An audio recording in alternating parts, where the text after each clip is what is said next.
Mr. President, Mr. Secretary General, my fellow delegates, to all those who dedicate themselves to this noble mission of this institution, it's my honor to speak to you for the first time as President of the United States. We meet this year in a moment of intermingled with great pain and extraordinary possibility. We've lost so much to this devastating pandemic that continues to claim lives around the world and impact so much on our existence. We're mourning more than 4.5 million people, people of every nation, from every background. Each death is an individual heartbreak, but our shared grief is a poignant reminder that our collective future will hinge on our ability to recognize our common humanity and to act together.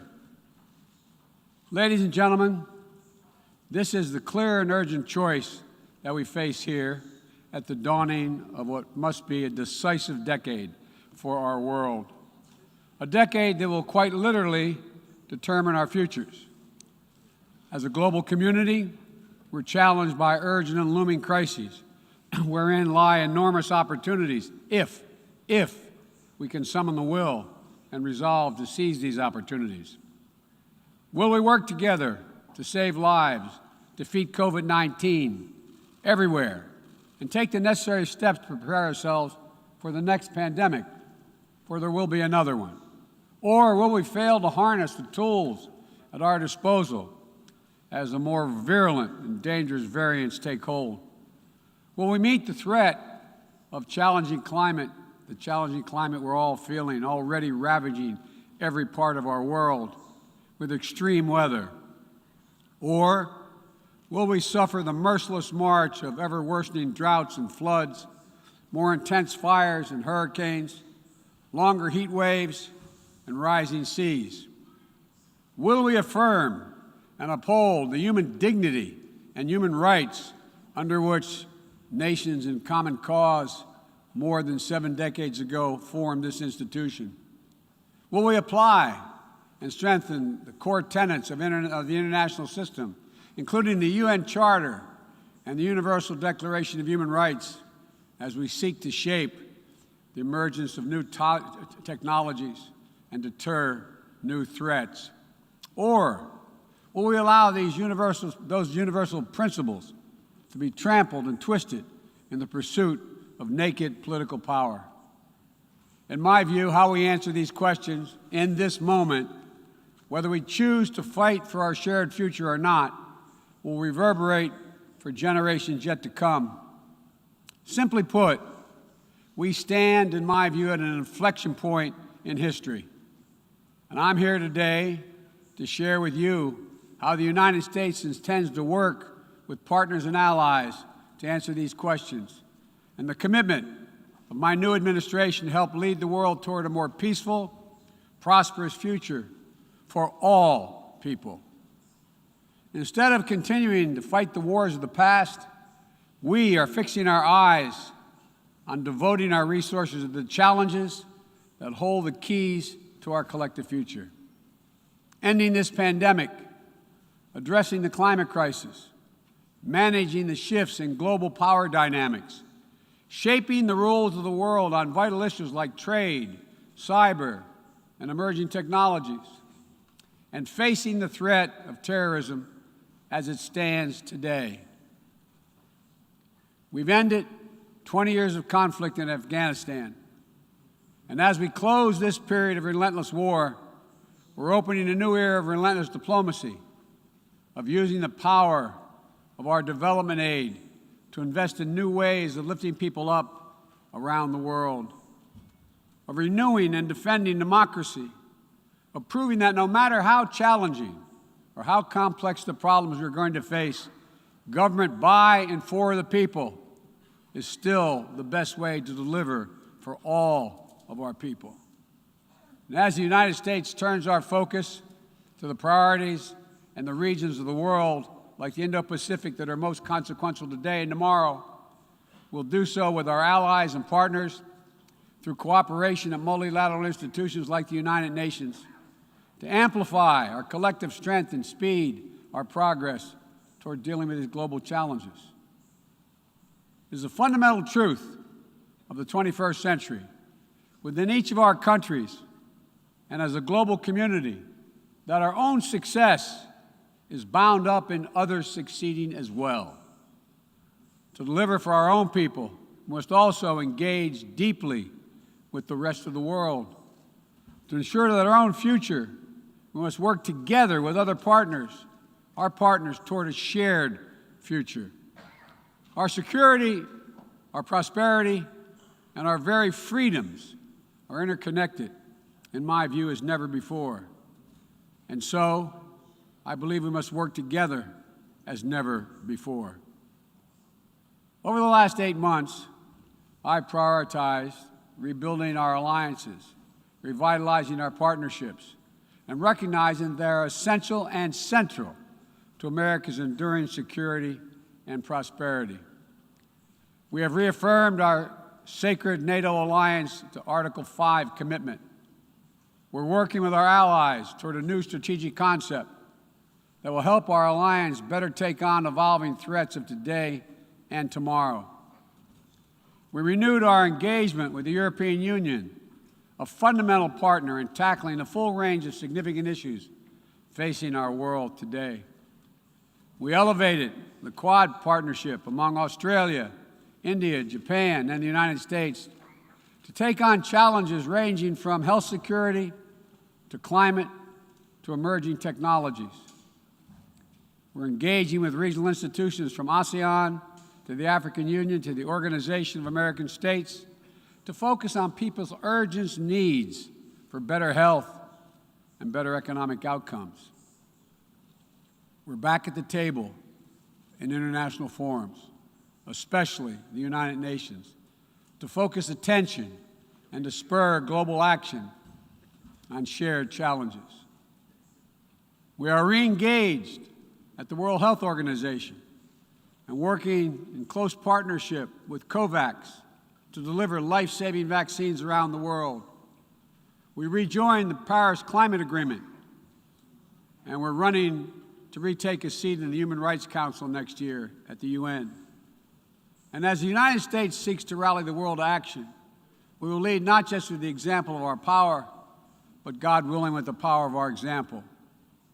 Make no mistake, the United States will continue to defend ourselves, our allies, and our interests against attack, including terrorist threats, as we prepare to use force, if any is necessary. But to defend our vital U.S. national interest, including against ongoing and imminent threats. But the mission must be clear and achievable, undertaken with informed consent of the American people, and whenever possible, in partnership with our allies. U.S. military power must be our tool of last resort, not our first. And it should not be used as an answer to every problem we see around the world. Indeed, today, many of our greatest concerns cannot be solved or even addressed through the force of arms. Bombs and bullets cannot defend against COVID-19 or its future variants. To fight this pandemic, we need a collective act of science and political will. We need to act now to get shots in arms as fast as possible and expand access to oxygen, tests, treatments to save lives around the world. And for the future, we need to create a new mechanism to finance global health security that builds on our existing development assistance and global health and a global health threat council that is armed with the tools we need to monitor and identify emerging pandemics so that we can take immediate action. Already, the United States has put more than $15 billion toward the global COVID response. We've shipped more than 160 million doses of COVID-19 vaccine to other countries. This includes 130 million doses from our own supply and the first tranches of 500 million doses of Pfizer vaccine we purchased to donate through COVAX. Planes carrying vaccines from the United States have already landed in 100 countries, bringing people all over the world a little dose of hope, as one American nurse termed it to me.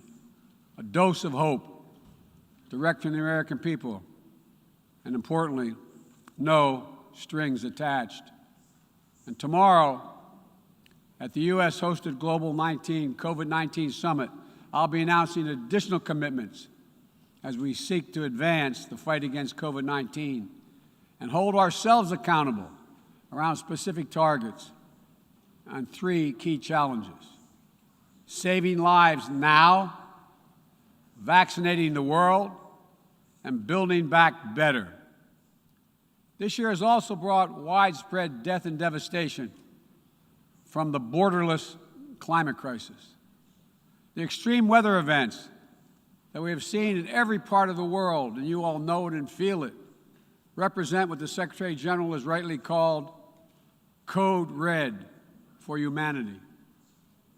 And the scientists and experts are telling us that we're fast approaching a point of no return in a literal sense.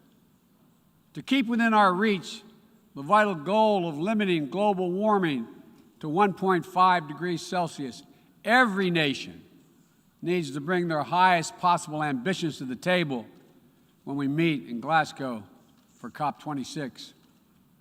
And then to have to keep raising our collective ambition over time.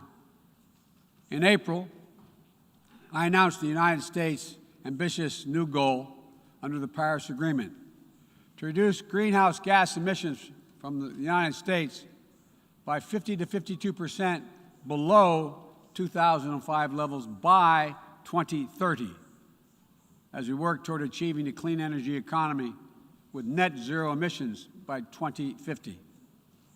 And my administration is working closely with our Congress to make critical investments in green infrastructure and electric vehicles that will help us lock in progress at home toward our climate goals. And the best part is, making these ambitious investments isn't just good climate policy, it's a chance for each of our countries to invest in ourselves and our own future.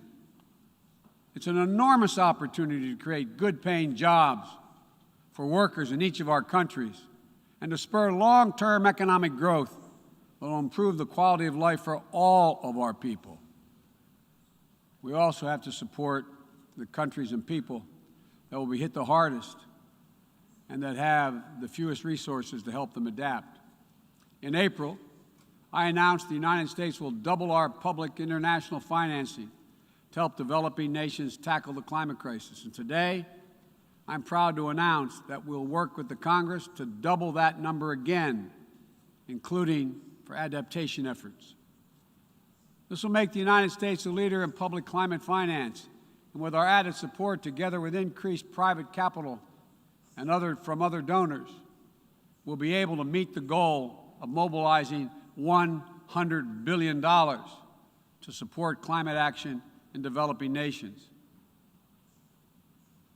As we deal with these crises, we're also encountering a new era, an era of new technologies and possibilities that have potential to release and reshape every aspect of human existence. And it's up to all of us to determine whether these technologies are a force to empower people or to deepen repression.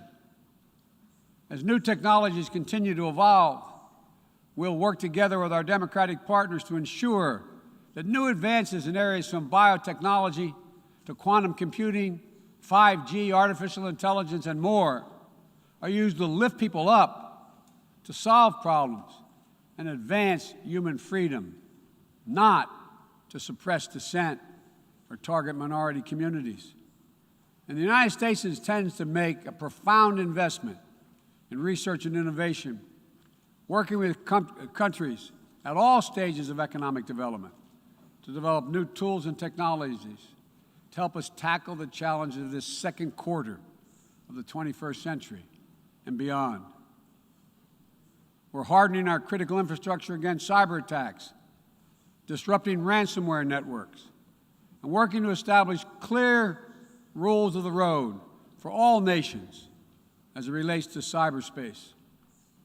We'll reserve the right to respond decisively to cyber attacks that threaten our people, our allies, or our interests. We will pursue new rules of global trade and economic growth that strive to level the playing field so that it's not artificially tipped in favor of any one country at the expense of others. And every nation has the right and opportunity to compete fairly.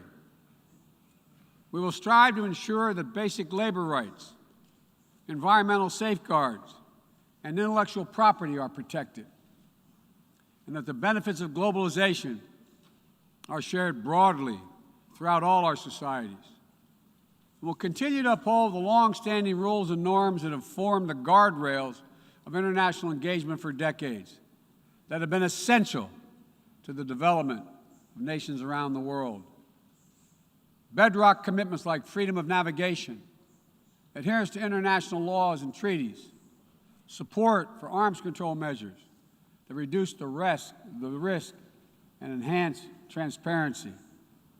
Our approach is firmly grounded and fully consistent with the United Nations mission and the values we've agreed to when we drafted this charter. These are commitments we all made and that we're all bound to uphold. And as we strive to deal with these urgent challenges, whether they're long-standing or newly emerging, we must also deal with one another. All of the major powers of the world have a duty, in my view, to carefully manage their relationships so they do not tip from responsible competition to conflict. The United States will compete, and will compete vigorously, and lead with our values and our strength. We'll stand up for our allies and our friends and oppose attempts by stronger countries to dominate weaker ones, whether through changes to territory by force, economic coercion, technical exploitation, or disinformation. But we're not seeking, say it again, we are not seeking a new Cold War or a world divided into rigid blocs.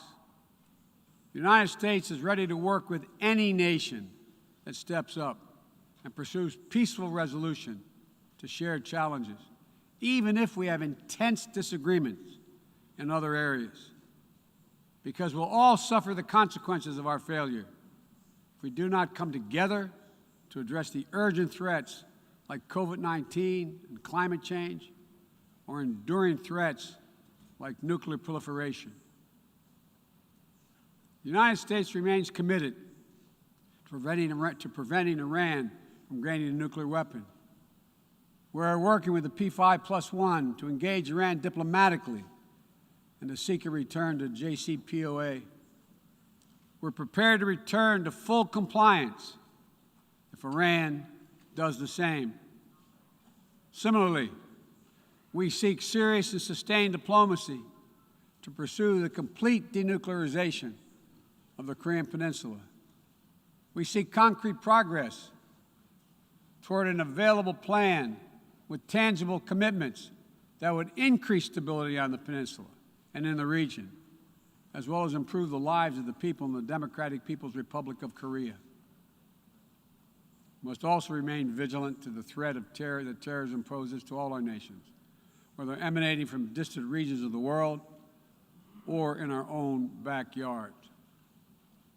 We know the bitter sting of terrorism is real. We've almost all experienced it. Last month, we lost 13 American heroes and almost 200 innocent Afghan civilians in a heinous terrorist attack at the Kabul airport. Those who commit acts of terrorism against us will continue to find a determined enemy in the United States. The world today is not the world of 2001, though. And the United States is not the same country we were when we were attacked on 9/11 20 years ago. Today, we're better equipped to detect and prevent terrorist threats, and we are more resilient in our ability to repel them and to respond. We know how to build effective partnerships to dismantle terrorist networks, by targeting their financing and support systems, countering their propaganda, preventing their travel, as well as disrupting imminent attacks. We'll meet terrorist threats that arise today and in the future with a full range of tools available to us, including working in cooperation with local partners so that we need not be so reliant on large-scale military deployments. One of the most important ways we can effectively enhance security and reduce violence is by seeking to improve the lives of the people all over the world who see that their governments are not serving their needs.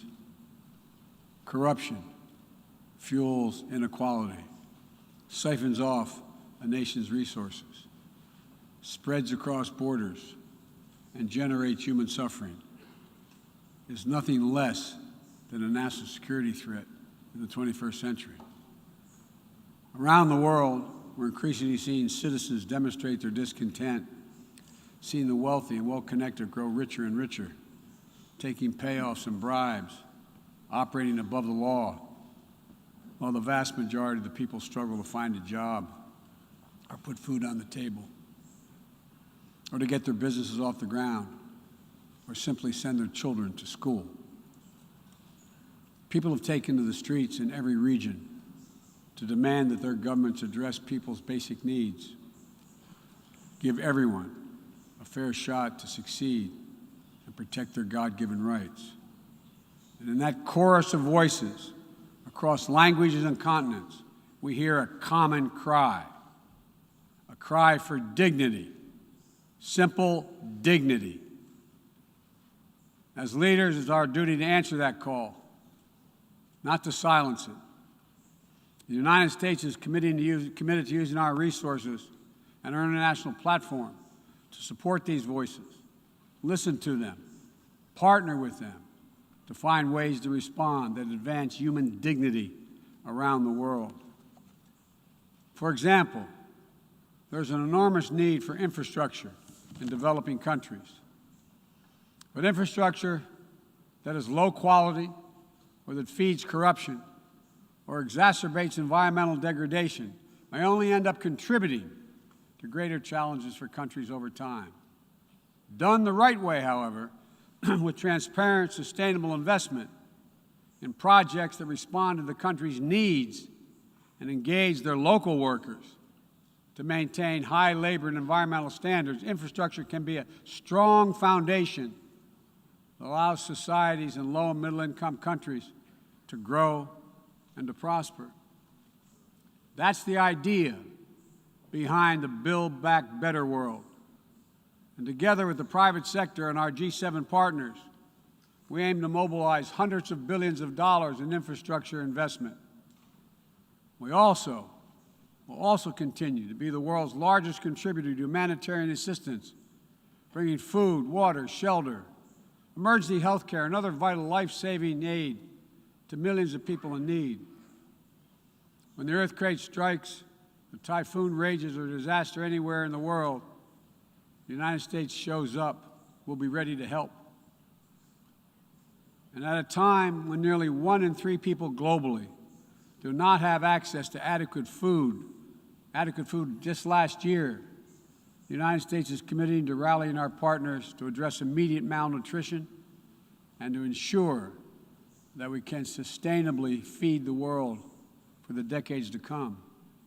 To that end, the United States is making a $10 billion commitment to end hunger and invest in food systems at home and abroad.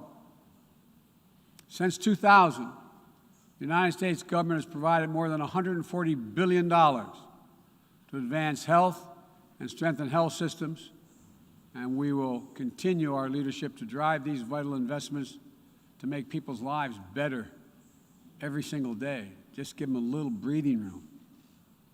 And as we strive to make lives better, we must work with renewed purpose to end the conflicts that are driving so much pain and hurt around the world. We must redouble our diplomacy and commit to political negotiations, not violence, as a tool of first resort. To manage tensions around the world, we must seek a future of greater peace and security for all people of the Middle East. The commitment of the United States to Israel's security is without question, and our support for an independent Jewish state is unequivocal. But I continue to believe that a two-state solution is the best way to ensure Israel's future as a Jewish democratic state, living in peace alongside a viable, sovereign, and democratic Palestinian state. We're a long way from that goal at this moment, but we must never allow ourselves to give up on the possibility of progress. We cannot give up on solving raging civil conflicts, including in Ethiopia and Yemen, where fighting between warring parties is driving famine, horrific violence, human rights violations against civilians, including the unconscionable use of rape as a weapon of war. We'll continue to work with the international community to press for peace and bring an end to this suffering. As we pursue diplomacy across the board, the United States will champion the democratic values that go to the very heart of who we are as a nation and a people: freedom, equality, opportunity, and a belief in the universal rights of all people. It's stamped into our DNA as a nation, and critically, it's stamped into the DNA of this institution, the United States. We sometimes forget, I quote the opening words of the Universal Declaration of Human Rights, quote, "The equal and inalienable rights of all members of the human family is the foundation of freedom, justice, and peace in the world." The founding ethos of the United Nations places the rights of individuals at the center of our system. And that clarity and vision must not be ignored or misinterpreted. The United States will do our part, but will be more successful and more impactful if all of our nations are working toward the full mission to which we are called. That's why more than 100 nations united again around a shared statement, and the Security Council adopted a resolution outlining how we'll support the people of Afghanistan moving forward, laying out the expectations to which we'll hold the Taliban when it comes to respecting universal human rights. We all must advocate for women, the rights of women and girls to use their full talents, to contribute economically, politically, and socially, and pursue their dreams free of violence and intimidation. From Central America to the Middle East to Africa to Afghanistan, wherever it appears in the world. We all must call out and condemn the targeting and oppression of racial, ethnic, and religious minorities whether it occurs in Xinjiang or northern Ethiopia or anywhere in the world. We all must defend the rights of LGBTQI individuals so they can live and love openly without fear, whether it's Chechnya or Cameroon or anywhere. As we steer our nations toward this inflection point and work to meet today's fast-moving, cross-cutting challenges, let me be clear. I am not agnostic about the future we want for the world. The future will belong to those who embrace human dignity, not trample it. The future will belong to those who unleash the potential of their people, not those who stifle it. The future will belong to those who give their people the ability to breathe free, not those who seek to suffocate their people with an iron hand. Authoritarianism, the authoritarianism of the world, may seek to proclaim the end of the age of democracy, but they're wrong. The truth is, the democratic world is everywhere. It lives in the anti-corruption activists, the human rights defenders, the journalists, the peace protesters. On the front lines of this struggle in Belarus, Burma, Syria, Cuba, Venezuela, and everywhere in between. It lives in the brave women of Sudan who withstood violence and oppression to push a genocidal dictator from power and who keep working every day to defend their democratic progress. It lives in the proud Moldovans to help deliver a landslide victory for the forces of democracy, with a mandate to fight graft, to build a more inclusive economy. It lives in the young people of Zambia who harnessed the power of their vote for the first time, turning out in record numbers to denounce corruption and chart a new path for their country. And while no democracy is perfect, including the United States, we'll continue to struggle to live up to the highest ideals to heal our divisions. And we face down violence and insurrection. Democracy remains the best tool we have to unleash our full human potential. My fellow leaders, this is a moment where we must prove ourselves the equals of those who come before us, who with vision and values and determined faith in our collective future built our United Nations, broke the cycle of war and destruction, and laid the foundations for more than 7 decades of relative peace and growing global prosperity. Now, we must again come together to affirm the inherent humanity that unites us is much greater than any outward divisions or disagreements. We must choose to do more than we think we can do alone so that we'll accomplish what we must together. Ending this pandemic and making sure we're better prepared for the next one. Staving off climate change and increasing our resilience to the impacts we already are seeing. Ensuring a future where technologies are a vital tool to solving human challenges and empowering human potential, not a source of greater strife and repression. These are the challenges that we will determine what the world looks like for our children and our grandchildren and what they'll inherit. We can only meet them by looking to the future. I stand here today for the first time in 20 years with the United States not at war. We've turned the page. All the unmatched strength, energy, and commitment, will, and resources of our nation are now fully and squarely focused on what's ahead of us, not what was behind. I know this. As we look ahead, we will lead. We will lead on all the greatest challenges of our time, from COVID to climate, peace and security, human dignity and human rights, but we will not go it alone. We will lead together with our allies and partners and in cooperation with all those who believe as we do